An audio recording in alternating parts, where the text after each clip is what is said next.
Thjesht në është ndjesje më dukur sepse e ke në kraharo, po kur shef djalin në gjendjen.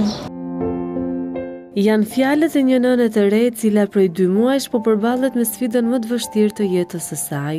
27 vjeçarja nga Durrësi, Gjeni Buthi, para 2 muajsh u bën nën për herë të parë ku solli në jetë Rosielin. Me dhimbje ajo tregon se i biri është diagnostikuar me një sëmundje të trashëgueshme, e cila ndër të tjera i shkakton vështirësi në frymëmarrje.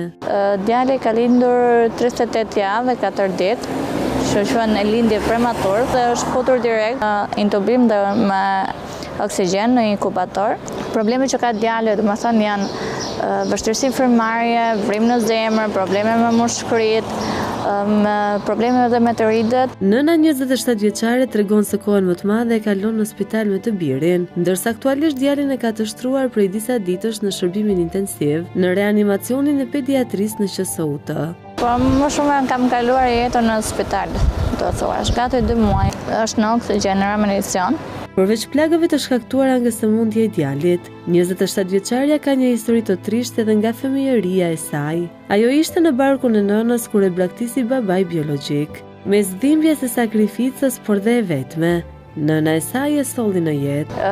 Babi ime ka braktis mamin tim 8 moshë shtatzën, por shkaq që detyra familjare. Nga 0 deri në 3 vjeç, historia që ka pasur ndonjëherë mentaliteti e asaj kohës, kam jetuar te familja e Darjes bashkë me mamin. Derisa nga mosha 3 vjeç erdhi një fat i mame që mezi po e pranonin dhe erdhi babi im, një herë që do bënte bab, ndan ngrohtësinë e familjes, ngrohtësinë e babait.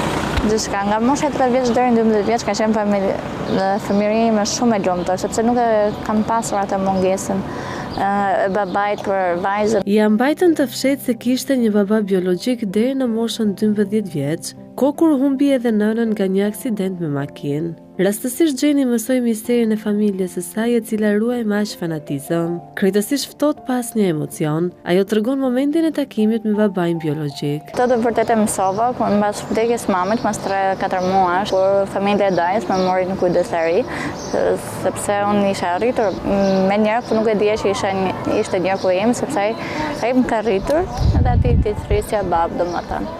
Që edhe më shumë ati të kam atë dhemshmërinë për prindër. Kam qenë 21 vjeç kur kam takuar babin tim biologjik dhe ndjesia nuk është të thuash ndjesia e mungesës. Por lot edhe un pak po s'është ajo ndjesia të thuash për babin. Shpreha popullore prindësht ai që të rrit, merr kuptim më së miri në historinë e 27 vjeçares. Teksa vitet kanë kaluar dhe dhimbjen e ka kthyer në forcë, nëna durrësake ka vetëm një lutje. Ka raste që edhe kur futem ke djali, sa herë që futem ai pëson kryzet e veta dhe unë përlotem, kam frikë që ndoshta një ditë ndoshta mund ta humbas djalin, po e lutem Zotit që inshallah nuk ndodh.